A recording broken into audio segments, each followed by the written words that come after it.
I'm gonna throw you out the window now.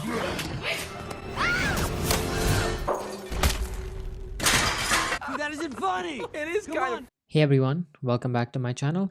Today we are going to be talking about The Amazing Spider-Man. So, The Amazing Spider-Man was, well, a movie that exists. There was definitely an attempt made to make it something. I don't really know what this movie was trying to achieve. With all its futuristic technology, with all the holograms everywhere and fancy glass screens, they still made Peter use a shitty phone like that and a YO laptop. Sony's hubris to think that their laptops were the best suited to depict technological advancement. You serious? Not to mention, they discontinued the product 3 months before the second movie came out. Keeping aside my ramblings about Sony's embarrassing product placements, there are countless things wrong with these movies. Actually, there's barely anything right about them. And I can go off on it for days, but this video isn't a movie rant video. Heck, it's not even a review, but rather it's a video celebrating the only thing The Amazing Spider-Man got right. These two. I know how to help you! What are you doing? I know the grid specs!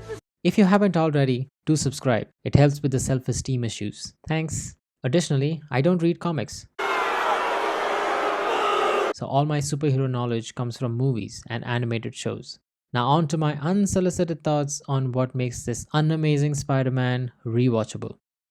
Every time Gwen and Peter are on screen, they pop, they shine, and they make the movie an enjoyable experience. And to understand why it works, I would like to draw your attention to why it shouldn't have worked in the first place. In order for the audience to feel a certain type of way about on-screen romance, the audience first needs to be invested in the characters. Only if they remotely care about the characters, they'll care about what happens to them, which extends to their relations. In the case of both Peter and Gwen, they feel like hollow shells, caricatures, rather than real people. Before you guys sharpen your pitchforks and pull out your keyboards, hear me out. I mean, keeping all the superhero antics aside, they don't feel like real people you'd actually know. Let's take Peter for example. Peter just does things because the plot, I guess. His motivations are non-existent at the worst and random at best. But that's not how people behave or function. You promised me. Don't make promises you can't keep, Mr. Parker. Yeah, but those are the best kind. I don't know what to do. People mostly have a reason for why they do what they do. This was so well handled in the Raimiverse. You can completely understand why Tobey's Peter did what he did. Here it is. I'm Spider-Man. I think I always knew. Now you know why I can't be with you. Spider-Man will always have enemies. If you got hurt, I could never forgive myself. I can't let you take that risk. I wish I could tell you how I feel about you. I will always be Spider-Man. You and I can never be. They went over the top with Peter by dialing him up to an 11. And subsequently, Peter's character suffered substantially from this. How about this? Alright? How about that?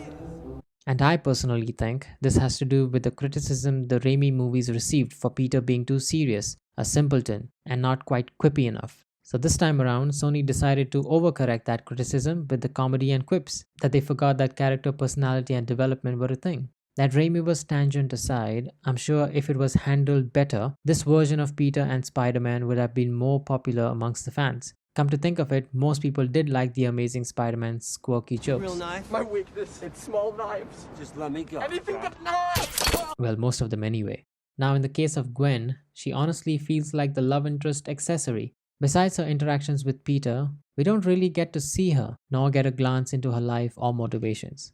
She isn't set up well either. She just happens to know where to be and how things work. She just happens to be interning at Oscorp. How a high school girl got a job at a big science company is beyond me. You know, I'm something of a scientist myself. I say science because they keep Oscorp very ambiguous. I don't know whether it's a pharma company or a weapons manufacturing company or a biological weapons manufacturing company. Also, I don't understand why she falls for him. Okay. Is just bumping into someone over and over again good enough to fall for them? I don't know, man. You guys can tell me in the comments below. Did she fall for him because he stood up for the kid? Why is this altercation with Flash different? That's a question. I need to know.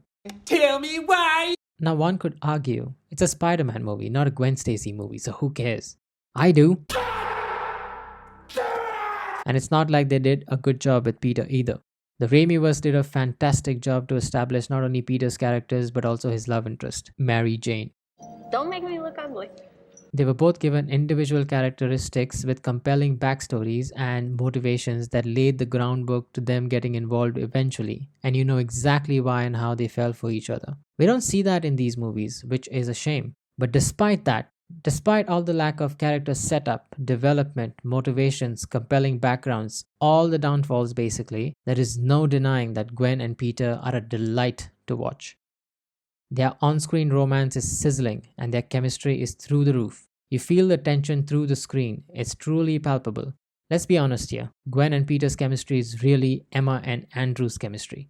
Now, I will be the first to admit I am not a huge fan of rom-coms. I even made a video about it. Link in the top corner and description. Shameless plug aside, if they ever made a rom-com with these two, I'd give my right arm to watch it. It all comes down to the actors. Whomever was responsible for casting these two for these roles, hats off to you, good sir and madam. You've done an amazing job. I couldn't think of anybody else who could pull this off other than these two.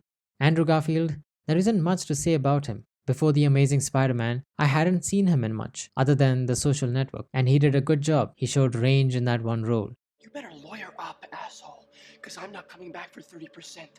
I'm coming back for everything.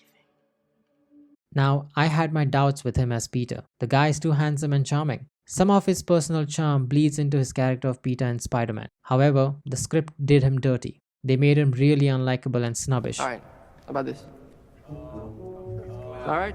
He did get lucky with Emma as his co-star since his Peter works well with Emma's Gwen.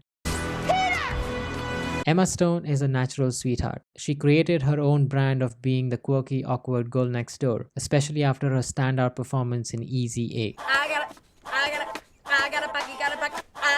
To compare her take on Gwen to the previous version of Gwen Stacy played by Bryce Dallas Howard, I would prefer Emma's Gwen 10 out of 10 times simply because she has a geeky, awkward personality compared to Bryce Dallas Howard's damsel in distress vibes. And I, like every other teen in 2012, may have had a crush on Emma Stone. To put it simply, we like characters that are played by the actors we like. They are the right kind of awkward, cute, and funny. There is no interaction in this movie where they don't shine as a couple. Every time I see them both on screen, I just have a smile on my face because of how well they play off each other's energy. Or we could do something else, or we could, if you don't, we could... Yeah. Yeah? Yeah, either one. This interaction is gold. Minimal dialogue, yet it speaks volumes. That is chemistry, people. There are many scenes that highlight this, but the one that lives in my head rent-free, the magnum opus of all Gwen and Peter interactions has to be... This is the most cliched hiding place you could have chosen. You just kissed me. This is the scene that pops in my head whenever the Amazing Spider-Man is mentioned. This is the best moment of the Amazing Spider-Man franchise. Fight me. I also think their chemistry is at its pinnacle in the second movie. And this makes sense when you realize that by 2014, Andrew and Emma had been dating for 3 years. None of this is a slap to Toby and Kirsten. They were great for the type of movies and characters they played in the Raimiverse. And as mentioned earlier, they were well developed. We cared for them and their relationship. But they couldn't compete with Emma and Andrew's blazing on-screen chemistry. Too bad for Emma and Andrew that this was a Spider-Man film, where they were the only good thing about it, with the other parts of the movie being total garbage. Overall, I would not watch The Amazing Spider-Man on any normal day because there was already a perfect set of Spider-Man films prior to that.